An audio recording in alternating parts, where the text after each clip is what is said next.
Hidden gems, we all know the feeling. You're at the bookstore looking through the shelves and you find a book that looks really cool. You bring it home and read it and you're like, wow, that was really good. Everyone must be talking about this. And then you search it up online only to find nothing or a very small group of people talking about it. While you appreciate this little community you found, you can't help but wish more people knew about this amazing discovery of yours. We've all heard of Naruto or Demon Slayer and Haikyuu, and while those manga series are totally deserving of the hype and celebration they've received, I can think of other less known stories that deserve just as much love. So today I'll be sharing with you 5 less known series that I think definitely deserve a read. So let's get into it. Before we get started though, I'd like to welcome you to MangAnalysis, where I do little videos about the manga I've been reading. If you like what you see and would like to see more, make sure to subscribe and leave a like. Maybe even leave a comment. Let's get a conversation going. Let's get this started with Sachis' Monstrous Appetite. This is a really fun, over-the-top action romantic series about a teenage love and monster ass-kicking. Maki is a young lad who knows 2 things. He likes cooking and he likes Sachi, his school senpai. He likes her a lot. Turns out Sachi likes him too because she loves his food and his scent and kind of wants to eat him because she's a Watari, a sort of monster that eats people and stuff. But she's one of the good ones. Together they'll go on adventures beating up other Watari and who knows, maybe fall deeply in love. You love to see it. I think this is a great series that deserves more attention because it's really fun. The action scenes are top notch, the art is, as the kids say these days, bussin', if only a little lewd at times, and the 2 main characters are beautifully written, maybe at the expense of having the other characters sort of stagnate in 2-dimensionality, but that's okay because Maki and Sachi are great and that's all you really need to care about. I feel like this would have made a really cool anime from Studio Trigger. I don't know, it has that vibe. Can't really say more about this one. Everything it does is done really well, and I think it benefits from a shorter runtime, sitting at 6 books. It doesn't go super in-depth about Watari and their culture, and sometimes it can get a little convoluted, but because it doesn't try too hard to flesh itself out, it actually kind of works. There's lots of questions, but none of them feel pressing because answering them won't really impact our characters, which are the driving force behind the plot moving on anyway. If you like Noragami, The Ancient Magus's Bride, or even Kamisama Kiss, you might really enjoy this one. Forget Me Not is a romantic drama about love and redemption. Serizawa, a young man going through sort of a tough time, is forced to remember a woman from his past, a woman he hurt, via intervention from a mysterious woman he might have had a relationship with earlier in his life. As he tries to wrap his mind around who this woman may be, he starts reminiscing about all his prior relationships, letting the reader know what kind of person Serizawa truly is. Okay, so the series is one that I wish everyone could read, especially younger men. Toxic masculinity is something we're subjected to much too often, and this series does a pretty good job of conveying its negative consequences, but it does an even better job at showing the reader that someone can learn from their mistakes and become better. Serizawa starts like most of us do when it comes to relationships, confused, scared, nervous, insecure, etc. He quickly makes some pretty significant mistakes, and that impacts the way he interacts with women moving on. As he goes back and looks over his journey, we see how he's hurt others, been hurt, and grown as a person, and it's truly inspiring. It's also very funny and also very sad. This is a series I reread every few years because it's short and it's just that good. If you enjoyed or appreciate Scum's Wish, O Maidens and Your Savage Season, and even Sense's Pious Lie, I think you'd really enjoy this one. Lesson of the Evil is such a hidden gem that I don't even think it has an official English translation. I myself read it in French, but I wish it could come out in English because it's just a super neat series.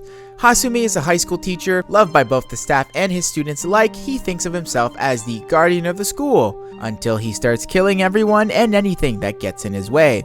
Lesson of the Evil is sort of like a battle royale, except instead of students killing one another, it's the teacher that does the killing on the students.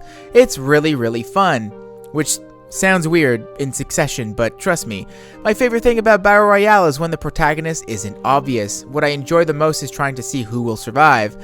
Most of the time, if the protagonist is clear, they'll survive, because of course they will, they're the good guys. But Lesson of the Evil is different. Since it's not technically a battle royale like most you've probably experienced, it doesn't necessarily subscribe to the same rules. You don't know what the actual endgame is, you don't know how it's going to end or what ending you're even supposed to expect. So experiencing this story unsure of what you're hoping for is really fun. Also, Hasumi is a wild character and you never really know what he's going to do next. It's absolutely fascinating.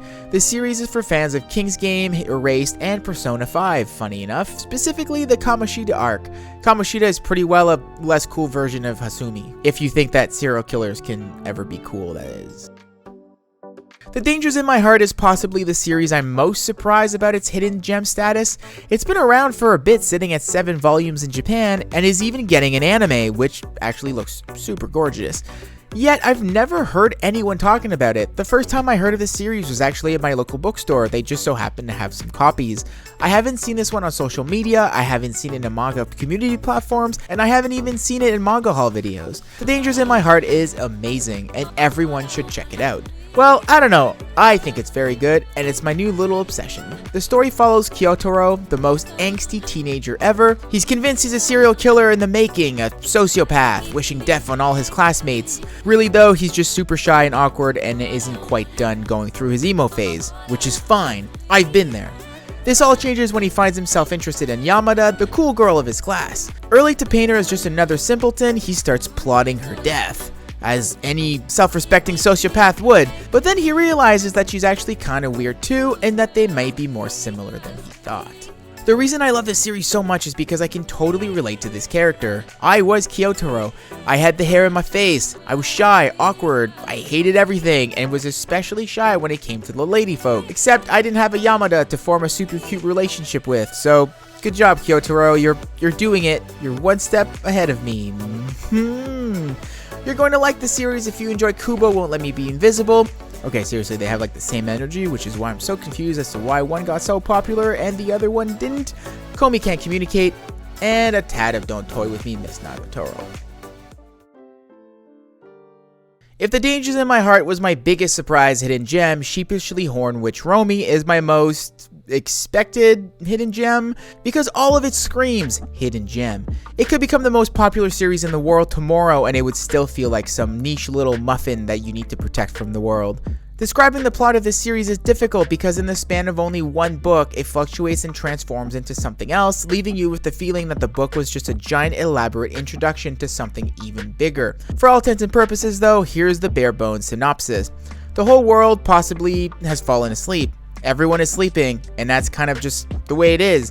Our story follows Senpai, hey, I like this already, and Sawada. Sawada is cool because she has sheep horns and is maybe the cause of everyone being stuck in slumber, and also maybe the reason a giant fog of miasma hasn't killed everything. Senpai is just a guy. Together they get into all sorts of shenanigans at their school, and it's cute until it's not, until it gets real and intense and beautiful and goes all Christopher Nolan on you and rips your heart out. I love it.